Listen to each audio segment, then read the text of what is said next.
The Augustine Commission report was actually issued in two parts. The first phase of the Augustine Commission report really focused on business friendliness, positive attitude, and those are all very significant. Regulation is a problem not just in Maryland but across the country. The second phase of the Augustine Commission report, which was really commissioned by Speaker Bush and President Mike Miller, was a commission on how can we improve the economic climate in Maryland. The tax piece basically is recommending some pretty significant changes to the way we tax the citizens of Maryland. The book Wealth Estates is a very powerful exploration of the effect of personal rates of income tax and the rates of economic growth within a state. There's a strong correlation where high tax states tend to have low growth.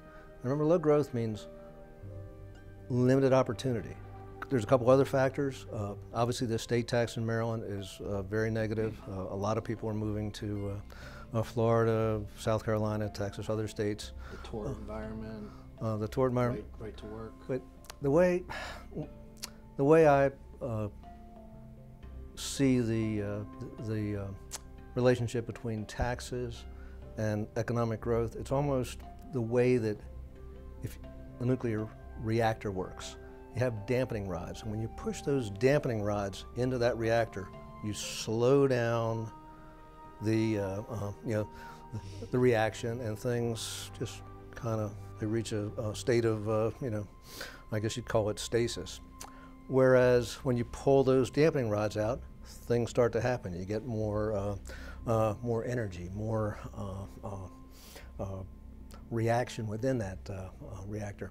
The taxes, to me, are like a dampening rod for the economy. It's not taxing the rich, taxing, it's the idea that when a high tax environment, you actually slow down that economy. One reason why high tax environments are terrible for a state is because people can move relatively easily from one state to another.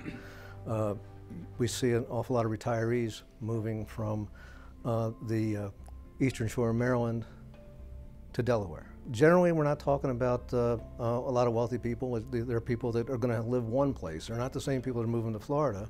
But if you're trying to retire on, let's say, a husband and wife, an income of maybe $60,000 a year with your Social Security and your pension, it's dramatic how much farther you can make that money go in Delaware. What really frustrates me about the tax environment in Maryland is that it's self-inflicted. We could establish policies that would encourage growth and would be to the benefit of all Marylanders, not just the wealthy people that are moving to Florida, but everybody that's living in the state of Maryland could have a higher standard of living if we would take a look at the lessons of taxation as set forth in Wealth Estates. That's exactly what the Augustine Commission did. The recommendations of the Augustine Commission, which have not been implemented by the legislature as of yet, lay out a roadmap for how we can increase prosperity in the state, but we just haven't been able to get that done yet.